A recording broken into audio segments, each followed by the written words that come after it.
That's fantastic.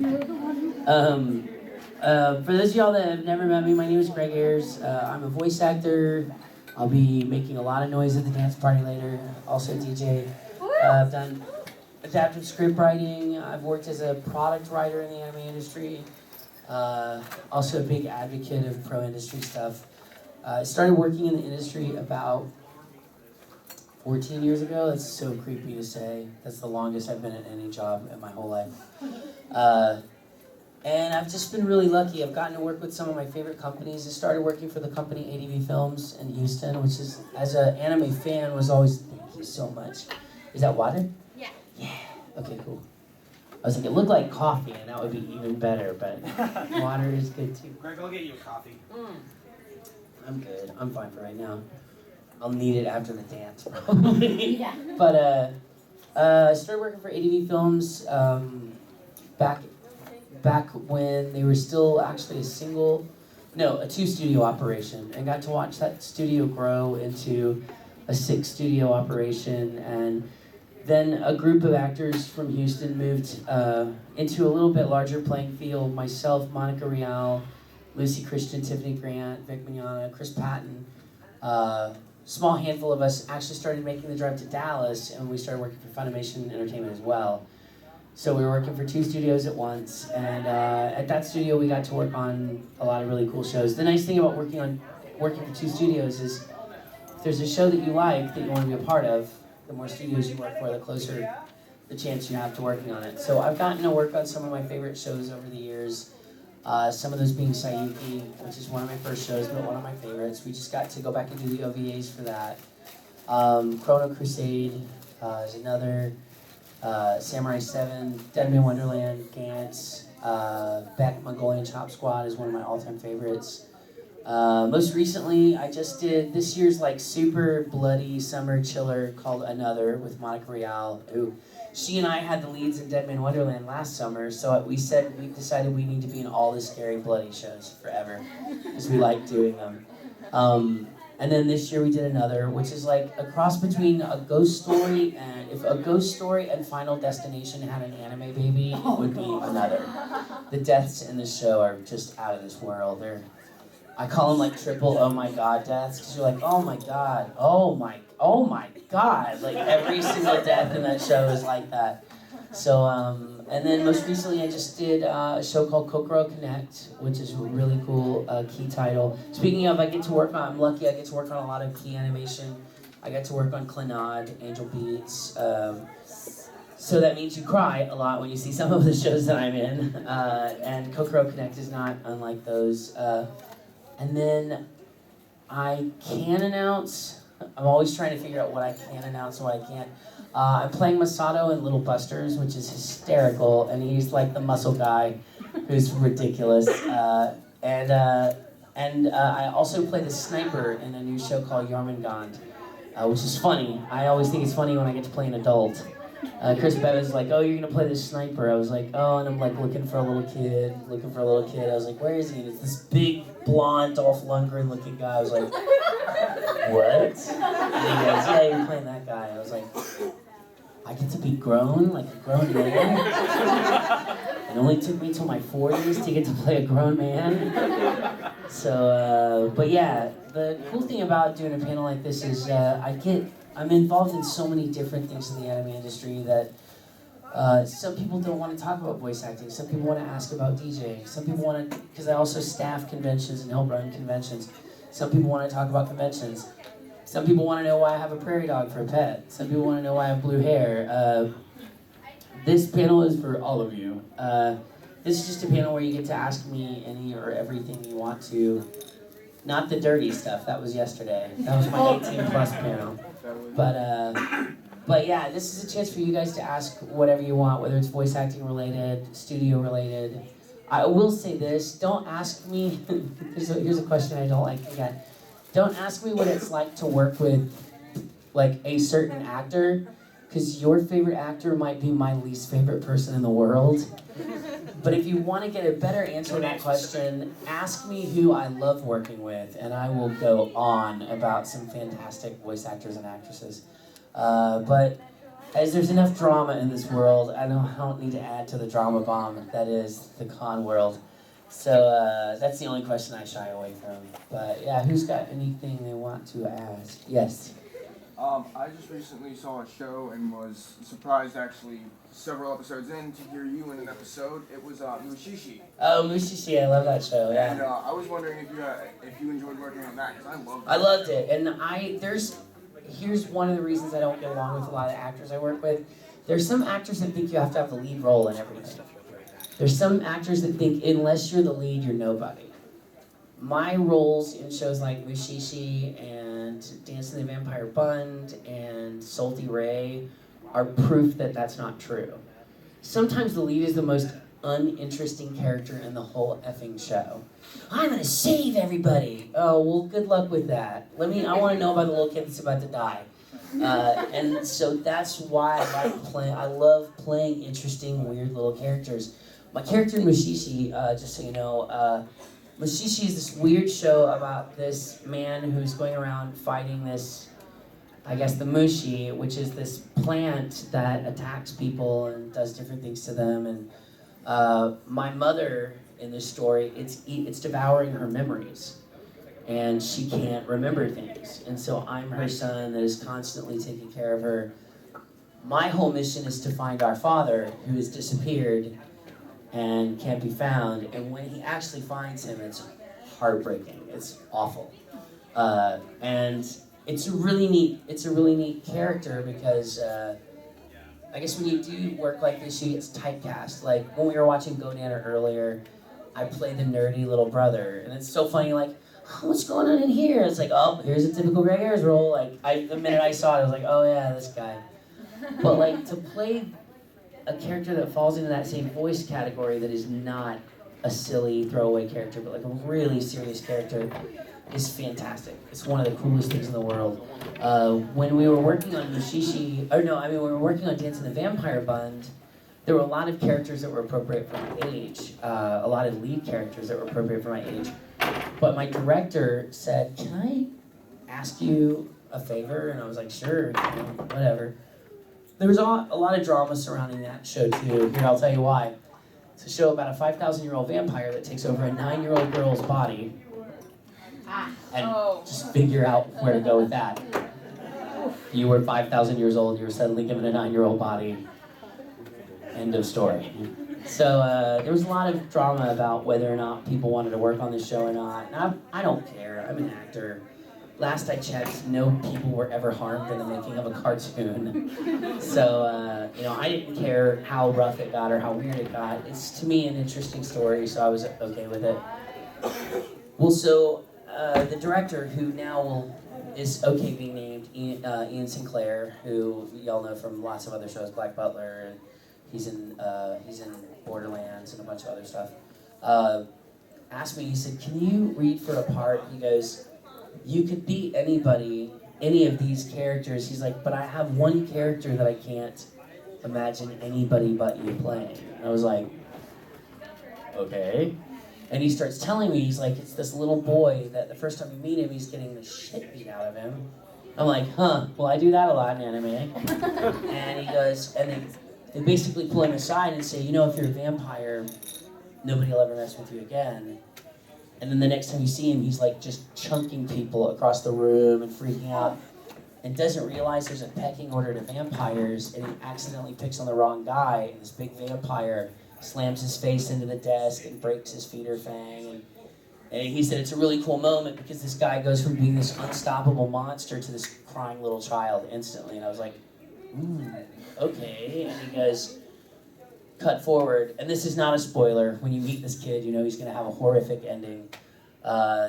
Certain vampires are affixed with this mechanism that lets them explode, and they can activate it by cell phone in an attempt to infect other people and take mass groups out.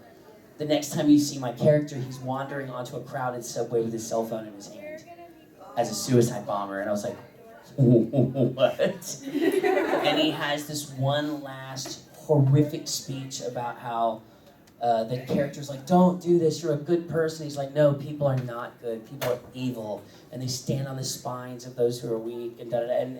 And the last thing he says, he looks at the character that's trying to save him, and he goes, I'm okay, I at least had one friend. And I was like, let me read that character. Done. And then that's the only character I wanted to play from that point on. I didn't care if I had a lead role. I wanted to play the little suicide bomber kid that had like speech at the end. So I love that character too. Much like in Mushishi, those are both characters that are really inconsequential to the story. They could really not be there and the story would be fine.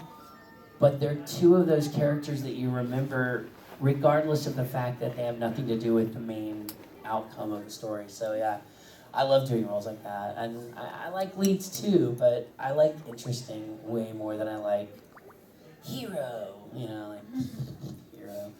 So yeah, so there's that one. Who's got another one?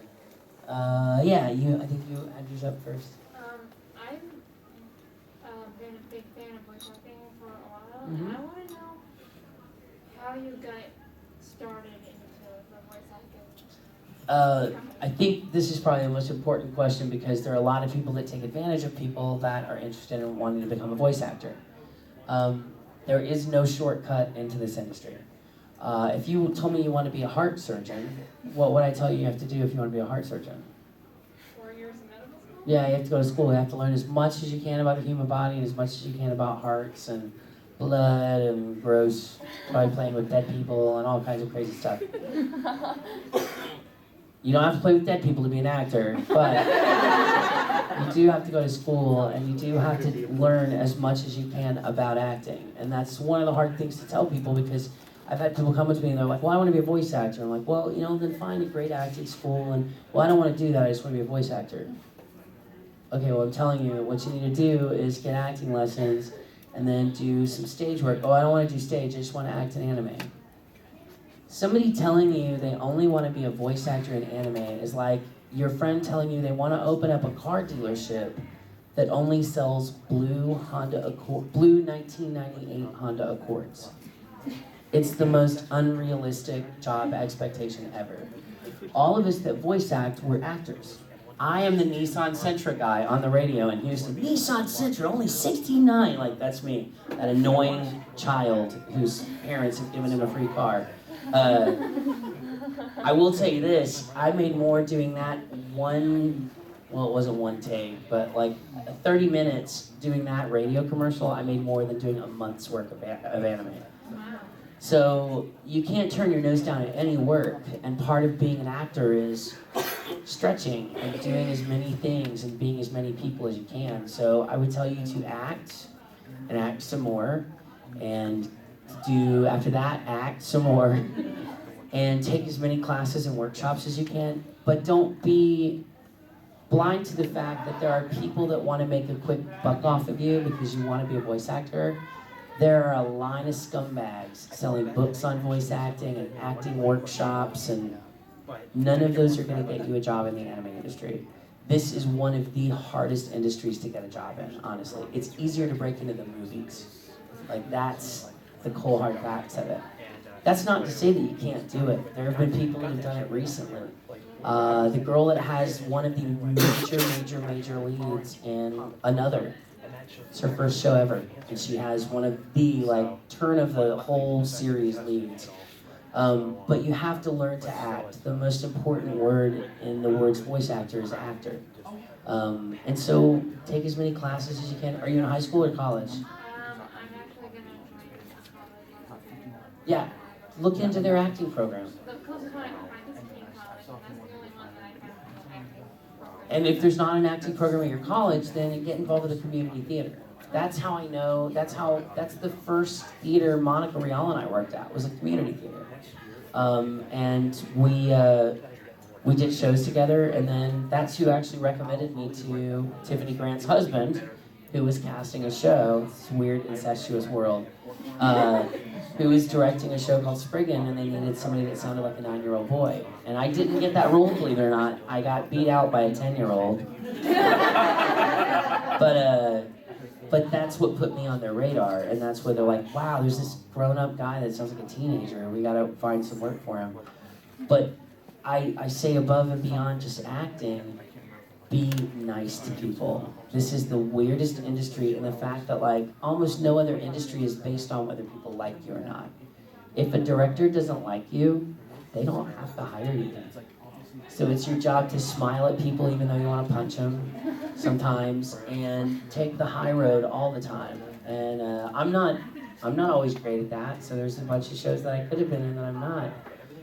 But as far as advice I would give you, act, learn, and be nice to everybody you work with, because you really don't know who that person that might give you a job is. But and don't rush things. You know, if sometimes you only get one chance for an audition, and if you rush into that chance early, you're not ready for it. You might not ever get that opportunity again. So learn as much as you can about acting, and act. It's fun to do all kinds of acting. As much as I make fun of the Nissan commercial, it was neat to be on the radio all the time.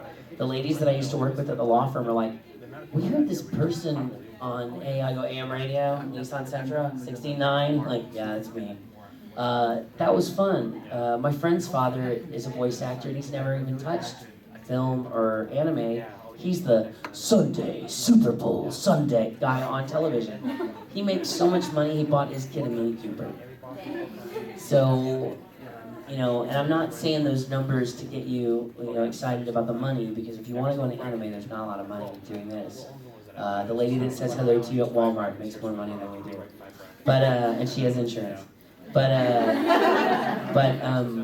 it is an interesting field to try to break into, and I don't discourage anybody from trying. It's just, be realistic. None of us got our start in acting taking classes from our favorite actor. We all took classes from people that made a living teaching and stuff like that. So, yeah, and good luck. The other major part of it is it's all luck, too. I've auditioned for shows with people that are way more talented than I, and I got the part. And I still don't know how that happened, but sometimes it's just what they're looking for. Somebody, likes your outfit, your shirt, something, anything weird. So yeah, luck plays into it too. So good luck, definitely. Who's got another one? Yeah. So a little bird may or may not mention, and little birds may or may not be Tiffany. You said that your best role you've ever done was a fish in Hello Kitty. Thank you, Don. I wouldn't say it's my best role. It's one of my funnier roles. It's funny because I didn't want to play Hangy Don. We were auditioning. I can't believe I'm telling this story. Auditioning for Hello Kitty's Animation Theater. It was the idea that a grown man would get upset about anything they're in that show is funny all by itself. I wanted to play Bats Maru. Who wouldn't want to play Bats? I read for Bats, and I used my toughest, scrappiest, scratchiest voice. But then I also read for this little sea monster called Hangyodon, who has the weird, bubblegum lips. There's a name for that in Japanese animation where you have the big pink lips. And these bug eyes, and he looked like a ghetto fabulous creature from the Black Lagoon in chibi format. And for some reason, this is one of those things that happens when you audition or when you act. Sometimes a sound comes out of you that you don't even know where the hell that sound came from. You were just looking at this picture, and what came out was like a cross between Droopy the dog and Carol Channing with a lisp. And it's so funny, and one of the lines was, "Oh, Princess Goldfish." And my director just started cracking up, and I was just like, I'm gonna play this fish. So I got to come back later and play Pudu Pudu Pudu Pududin, which is like a little hamster, but I, for the most part, am Hangyodon. The cool thing is, Sanrio just unretired Hangyodon, so now I'm getting all this Hangyodon stuff given to me, I have a Hangyodon bath mat, a Hangyodon keychain, a Hangyodon that you can stick to the refrigerator, he's like a magnet. And my best friend, who's a rapper, got me a Hangyodon plush doll. I was like, I didn't even know you knew I was in this show. So that's one of my favorite roles. It's a goofy role, and I can say that at the end of an episode, the whole window of the booth was covered in spit because of all the noises he made when he talked. But funny enough, he plays the Emperor in the Emperor's New Clothes episode. It was just really funny to see this naked fish walking down the street, because I'm like, he was naked at the beginning of the episode. What's the problem here? It's funny to tell people when you tell somebody, like, so he's like, well, what have you been in? Have you been in anything I know? I'm like, I don't know, Hello Kitty. I love being a dude who looks fairly offensive with like blue hair, like, I don't know, Hello Kitty? Ever heard of Hello Kitty before? Like, it's funny.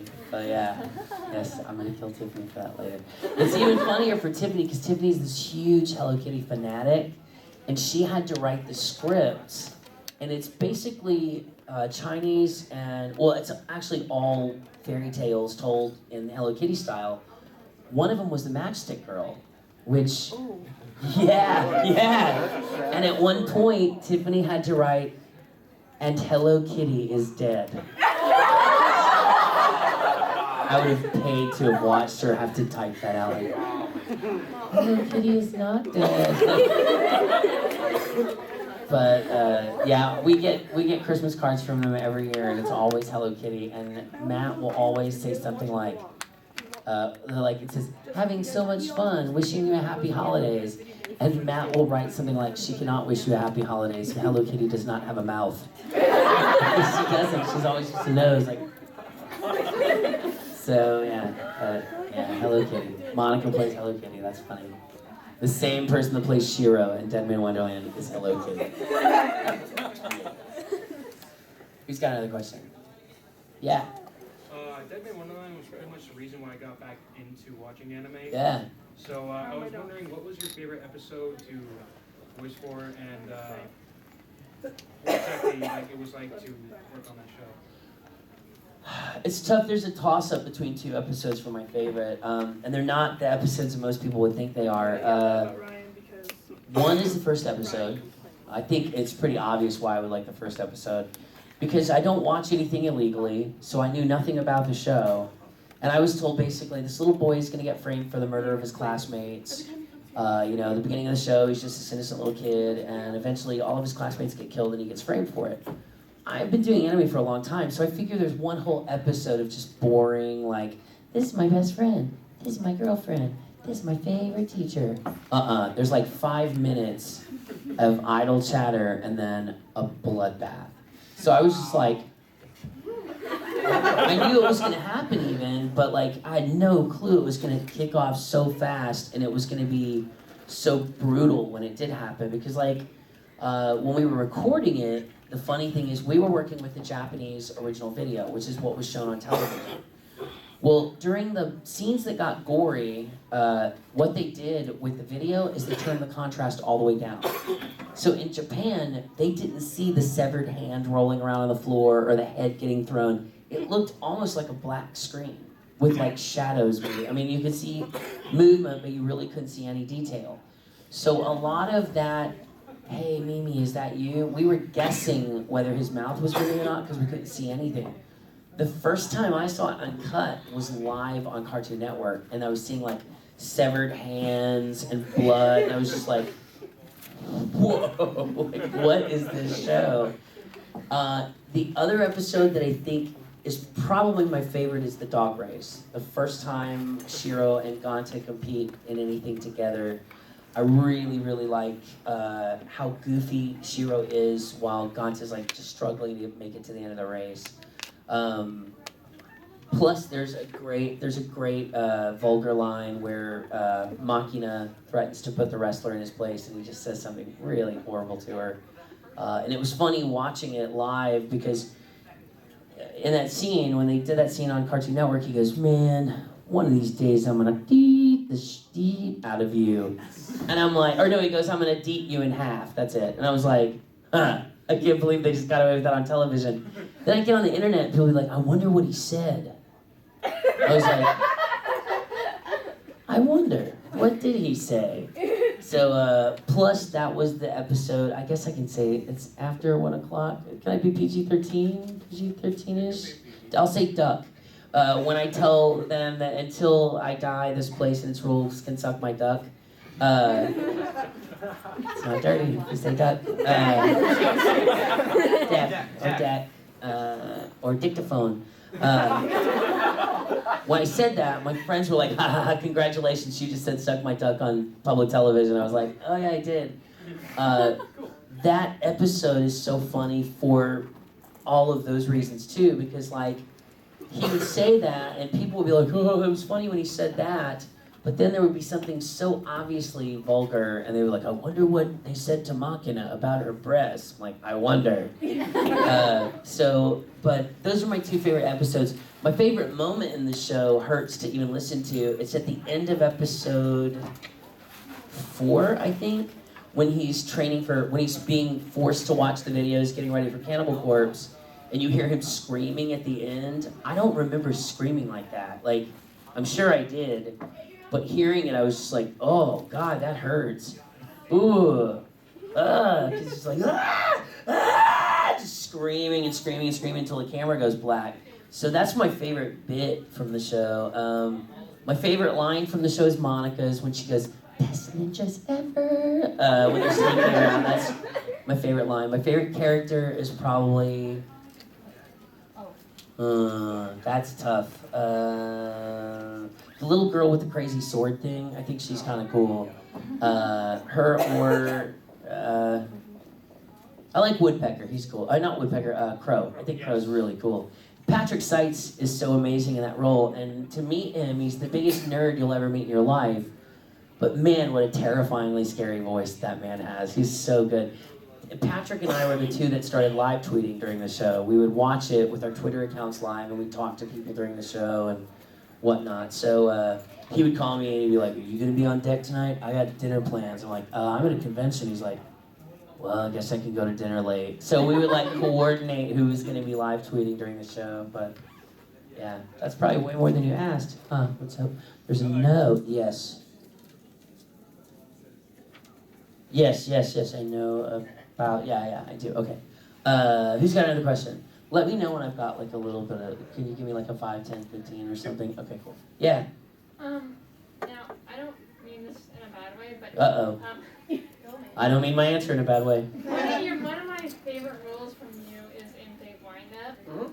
And it was weird for me to see you be Ayres because I've seen you in Beck Mongolian Trap High School Musical. I love being in High School Musical. That hack Zac Efron gets all the credit, but yeah. But I've seen you in all these other little animes, and you're like this weak little nothing kid, or just this weak little crybaby. But then you're this really, I'm sorry. I should tell you to watch a show called Gantz, where I play a homicidal 16-year-old serial killer. It's probably the most hateful role I've ever played in my life. I'm an actor. I'm so far from a real crybaby. The funny, I mean, my real friends call me hockey temper, so that should tell you a lot about me. I enjoy playing weak, sad, pathetic little kids because it's not who I am. But like, I also remember what it's like to be that young and that pathetic and that scared of everything. So like, as an actor, playing a guy that parties too much and has a hot temper is not even interesting to me because I do that all the time. Being a little weak, crying, scared kid, that's interesting to me because it's not. Abe is interesting to me because he's emotionless, which I'm not either. He never lights up. He's never nice to, why can't I think of his name now? Mihashi. He's never nice to Mihashi. Even when Mihashi's working his buns off to try to please Abe, he's still like, kid, you could be out there practicing right now. Why are you inside eating cake? I'm like, it's my birthday. That character is mean. He's a mean-spirited character. It comes from a very nice place, but he's a meanie. He's a real meanie. But it's surprising to me because I'm like, I'm supposed to play this nice character, but here he is being like, I don't care about you. there is a neat dynamic between that actor and I. His name is Sean Michael Teague. He has what I consider to be the funniest voice in all of anime. He has this weird Jiminy Cricket type voice that's like, well, I don't know really. And he's got a little bit of a country accent. We're in another show together. I can't announce the name of it, but he makes me laugh so much that they would have to turn him off for me to get through some of my lines because I would just howl laughing, hearing like, "Oh, monster!" And I'd like, "Could you please turn Sean off now?"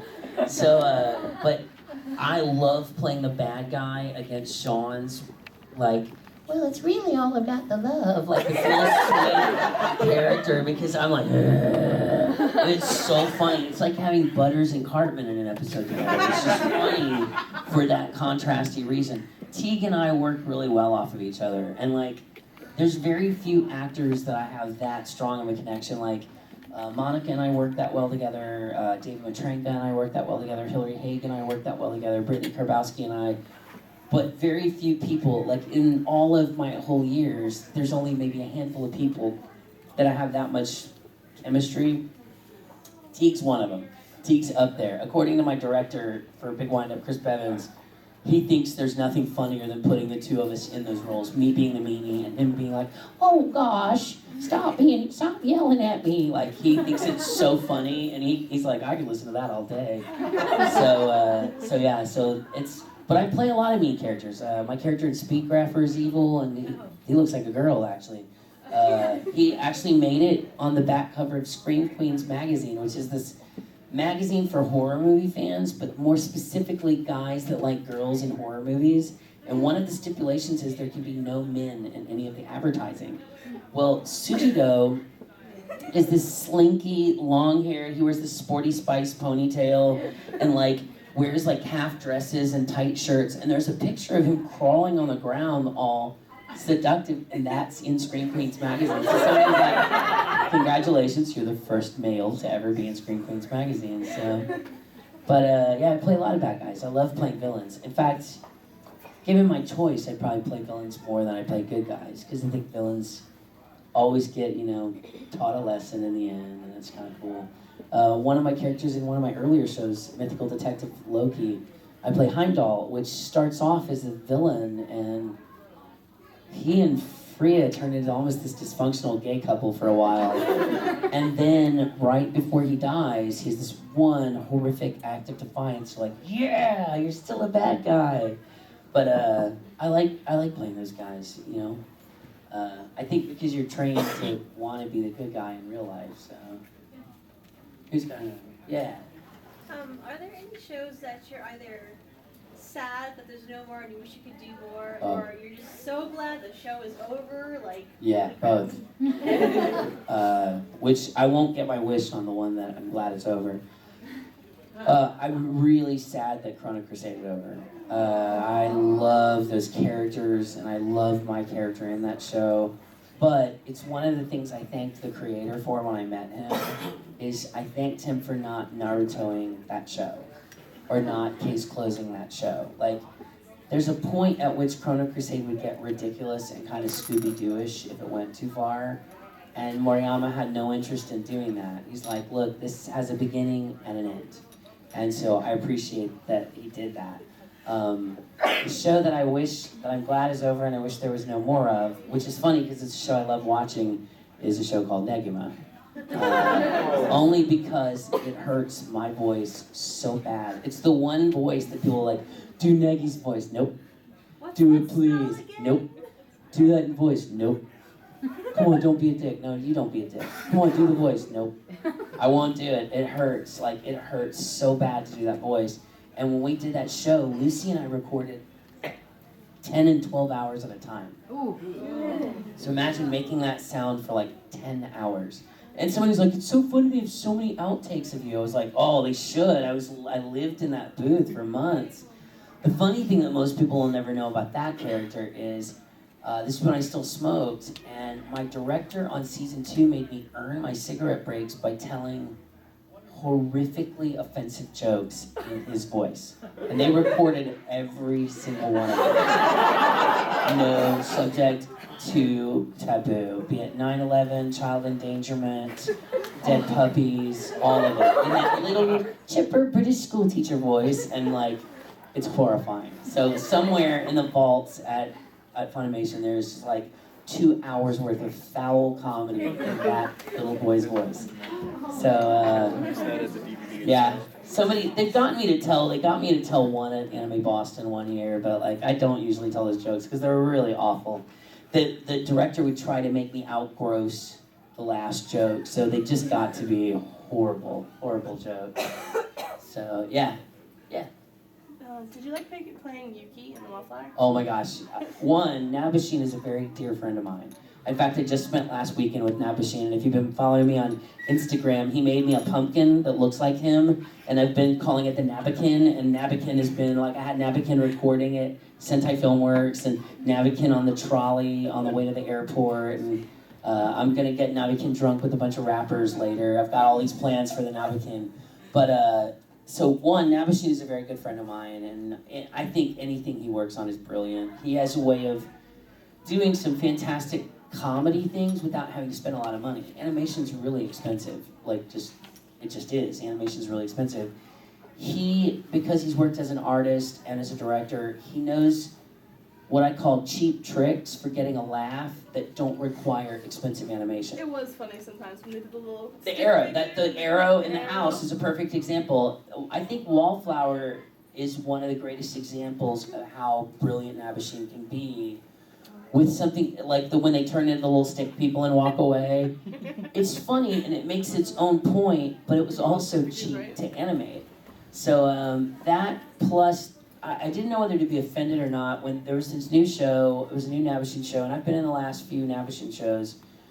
Knew there was going to be a new Nabashin show, and I wasn't even allowed to audition, and I got butthurt. I was like, yo, dude, that's a friend of mine. Like, can I work on this show at all? And Monica goes, oh, there's a part for you in this show. You don't even have to audition for it. So I was automatically cast as Yuki without even auditioning. So I'm like, I don't know whether to be offended or think that's funny, because like he's the guy that always ends up dressed like the girl. That said, I think it's because of Chrono Crusade and Matt knew there was no limit to how silly I would be. I'll be as silly as you tell me to be. I'll be dumb. And I think that's why Matt didn't require me to audition, because he knew Yuki was going to be a ridiculous character. I think that's my favorite episode, the one where he takes Sanako's place Oh. at the picture audition. I was going to say, he's in a dress a lot, so I was like, that doesn't narrow it down very far. Yeah, they're holding audition, him and yeah. running away. Yeah. And he takes a picture and he puts it on a wall. And The he's most like requested crying. line I get of any character is his here, pussy, pussy, pussy, pussy. People are always trying to get me to say that line. And there's like 5 different versions of it on YouTube. None of them sound anything alike, which is funnier. But yeah, Yuki's a great character. He's a funny character. I actually have had people come up dressed as Yuki with like the little yarn shirt. And somebody in Boston had made it perfectly. And I'm like, how did you make that? And they're like, it's just yarn. I'm like, I'm very aware of it's just yarn. How did you tie it? So, but yeah, I love that character. I love the show too. Yeah. Greg, I just have to ask you personally, what is the most ridiculous bootleg thing you've ever found in your entire career? Oh, Colin takes the cake on that. We're going to talk about it. I can't tell it. We're going to talk about it. Do you have it with you? I do, it's not. Not right now, yeah. Okay, we'll have it at the Bootleg Bomber, the How to Spot Bootlegs. It's the most ignorant bootleg I've ever seen. And in fact, it's still the only bootleg that if I see it, I will buy one. I'll buy it immediately. Just so that I can have this horrifying example of wrong. This horrifying not Blu-ray. That's what it should be called, a not Blu-ray. Yeah. But yeah, it's an Evangelion bootleg, but it's horrifying. It's so awful. Those of y'all that have been here for Bootleg Bomber, y'all have seen it. It's awful. It's really awful. I just have one more question. How many cons a year do you go to? On Oh, that's a average, bad if you could just like This year it's over 40, which wow. yeah. I swore I would, the year of my heart attack, I did 37 conventions, and I swore I would never do more than that. I don't know how I ended up going to over 40 this year. Wow. I think it's because I know a guy that runs a bunch of conventions. We were trying to figure this out because I'm very careful about how many conventions I do. And I think because he was dealing with some backlash from some friends and whatnot, he called me, he's like, hey, do you think you could help me out at some of these shows? I'm like, sure. And I sat down at my calendar, and he was just asking me, do you have this date free? And I was like, yeah. And he's like, okay, well, I'm going to put you down for this. Do you have this date free? Yeah. And I didn't think of those as convention invite exceptions until I started going to them. But there was one point this weekend where I was out on the road for almost 11 weeks straight. Oh. That blows, by the way. Because when I go to a convention, I'm gone from Thursday till Monday. Which, if I'm recording anything, that means I have to do all my recording on Tuesday and Wednesday, because on Thursday, I'm back in the airport and back on a plane. Needless to say, I have to wash and repack all my same clothes, like, in the time where I'm doing the recording, and spoil my prairie dog, and deal with my crazy, awkward teenage daughter, who's my dog. She's very, very awkward. She's at her very lanky, awkward teenage stage right now. Same thing with my cat. This one can lick my chin, though. She can stand up on her hind legs and actually lick me in the face, which freaks me out because she's huge.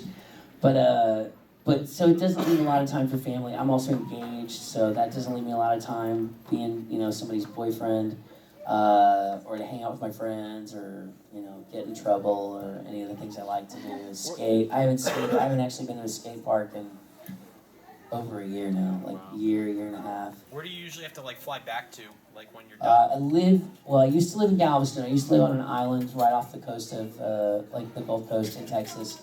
But I just recently moved into the energy corridor. I live in Baytown, Texas, which is still by the water, but closer to Louisiana. But I fly into Houston. I fly in and out of Houston, and then I travel by car to where I live. How long is it, from Houston? To Baytown? From the airport to Baytown is about 45 minutes. That's not bad. When I lived on the island, it was about an hour drive. But it's still, there's a trade-off. Yeah. Not everybody can say they live on an island, and I like hearing seagulls laughing first thing in the morning. You can't be in a bad mood if the first thing you hear is you're just like, all right. Yeah, so, but when Tiffany said she feeds seagulls, no graver sin than people that feed seagulls, because they poop on your car then. And then you get bit by a pelican. And you get, as she learned, you get bit by a pelican sometimes, yeah. So, but yeah, I'm based out of Houston technically. Even though Funimation's in Dallas, which is 5 hours away, I drive up, which sucks. On a day you have to be at work at 10 o'clock in the morning, that means you have to be on the road at 5.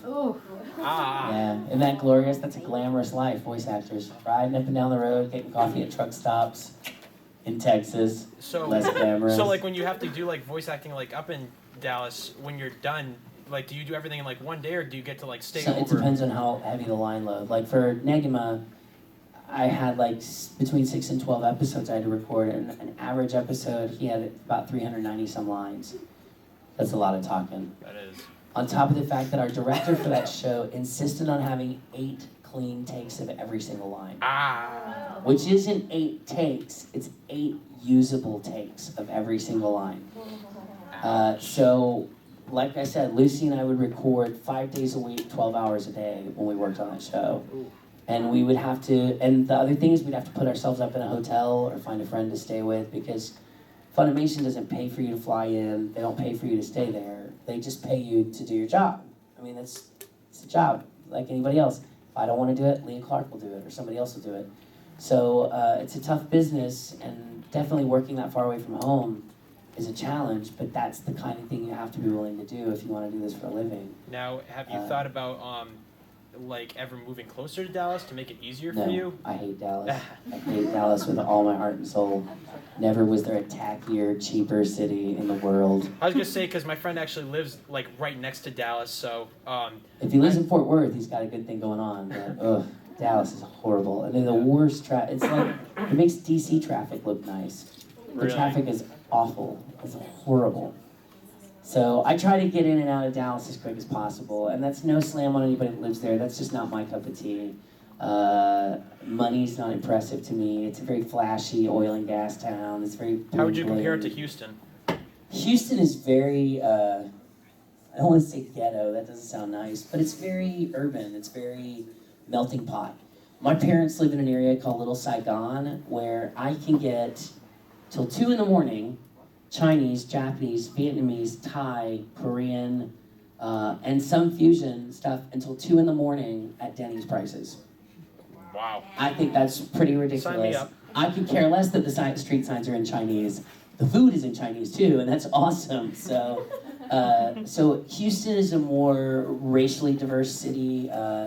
It's not so, hi y'all. It's not that Texas. It's very what up? It's very, I mean, a lot of hip hop comes from Houston, Texas. All the Purple Drank stuff that came from Texas, Ghetto Boys, several of the big names in hip hop come from Texas, or come from Houston. So that's a little G-town, a little ghetto, but I like it. It's a big city. I like living in a big city for those reasons, because I like being around a lot of different types of people, and it's fast-paced. It's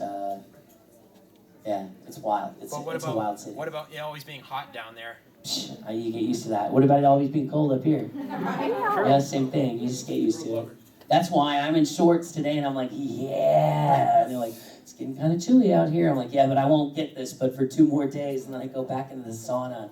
So I'm enjoying it while I can. But yeah, it gets hot, but there's a trade-off. I mean, like, I'm gonna go home, and like, if I want to go to the beach next week, I can. So my friends in Minnesota are like, it's snowing up here already, you know. Minnesota's like -20. Yeah. Well, I'm going to the coldest place ever this year. I'm going to be in Winnipeg, Manitoba in February, where it will be colder there than it is in Siberia. And I'm excited about it. I'm one of the only people, they're like, are you sure you want to come here in the winter? I'm like, I'm done. I'm on that. They're like, okay, do not wear your contacts. Do not even get off the plane without a parka. Your breath will freeze in your hair. It's okay. It'll fall out. Like, I was like, shut up. I'm totally there. I'm going. So yeah, I'm going to be at Winterfest in Winnipeg this year. I love extremes. Is it 10? Okay. Yeah. Oh. Yeah. This is more of a comment than a question. I was thinking that it seems like you are really into experiencing a lot of different things, and I feel like that probably helps. Helps with the acting process, right? Like all this experience to draw from, kind of inspiration sort of thing. Yeah, which is weird because I'm not a method actor. It's really funny, you know, like every time I think about the Heath Ledger thing, it makes me really sad, because I think like that role was kind of the death of him, because he took it so seriously and he took it too far. While I don't have to feel like I'm that character or whatever, I think living lots of life experiences gives you just more to draw from. Like, so I've never fallen off of a building, but I have purposefully jumped off of a crane with a bungee cord attached to my feet. So like, I kind of know that feeling of falling off of a building. It's just a little bit different. And like the same thing, like I've not been forced to eat, a person's finger or whatever. I'm thinking about creepy anime things. But I have eaten really exotic foods, and I'm like, I cannot believe I'm about to put this in my mouth. So like, I think you're right. I think you've pegged me pretty accurately so quickly. I'm really into having as broad a life experience as I can. And I think that does help as an actor, just because you have a broader frame of reference for things. It's like a spectrum of different... Yeah, definitely, yeah. Like if you live only in 2 colors, then, I think your performance would be very monochrome. Kind of but flat. yeah, definitely. That's a great way to put it. Never thought about it that way. I have time for one more, which you've been patient, you've asked several times, and then I have something else I need to do too. Yeah. What was your least favorite project? Wow. Without hurting anybody's feelings, I'll say this is a safe answer. Negima, only because of the throat thing. I started Negima the day after I finished Gantz. My last scene in Gantz, I am set on fire, and I scream for 1 minute, 45 seconds. Oh. Ah. Which my director made me do about 45 times. Ah. Everything we did, I'd love to hear it actually. Everything we did day 1 of Negima was scrapped. They're like, you sound like Lauren Bacall. You do not sound like a little boy. You sound like some old woman that smokes a lot of cigarettes. So I actually, because of the night before, like screaming, nothing the next day. But it's probably the most taxing I've ever put my voice. And that's of every single role. That's, the growliest roles. None of it compares to speaking in that squeaky high voice for just days and days and days at end. But the funny thing is, the shows that I didn't enjoy recording, I enjoy watching more than most shows. I don't make a secret of the fact that I hated recording Oron. It made it fun to watch, because there was a challenge involved that made it not fun to act. But because I was so focused on I hate this, then when I went back and watched it, it didn't hurt. I was like, oh look, somebody's already done this. And so I enjoyed it a lot more. So Negi is probably the easiest, safest answer. When I say Oron, somebody starts crying, like, but I love Oron. Like, I didn't say, I hope everyone at Oron High School dies in a fire. I never said anything like that. I said it wasn't fun to record, you know? Like, it's just the way it is, you know? But people get... one of my favorite ridiculous, I forgot to tell this the other night in the panel, one of my favorite experiences had to do with the fact that I jokingly say that my character is gayer than Liberace in Oron. And I got this really angry letter from this teenage girl who was like, "Dear Mr. Ayres," because nobody can ever say my last name right, "I was very angry to see on the YouTube that you said Kaoru Itachi is gay. Kaoru Itachi cannot be gay because in the manga there is a girl that he likes in another class. I am very disappointed in you as a voice actor. Yours truly, blah blah blah," whatever her name was. And so like I couldn't help it. I was maybe drinking. And I sent back a message. It was very simple. I was like, well, Kaoru Hitachi cannot possibly be gay because he is not real.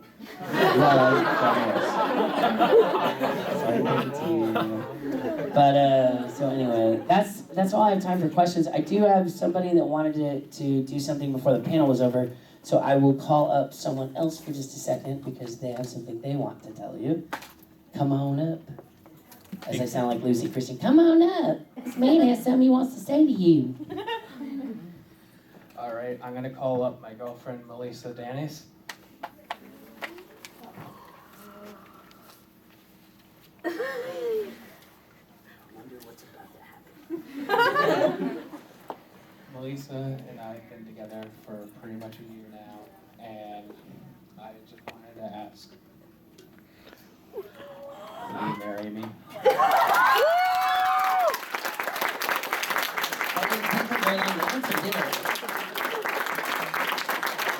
Congratulations. I love that. Well, yes.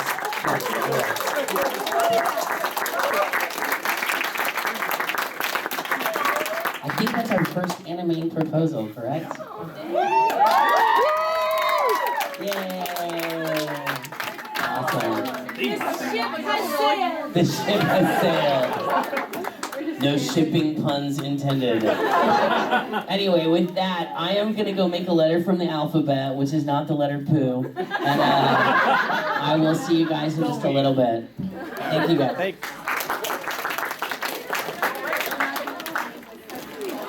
Oh,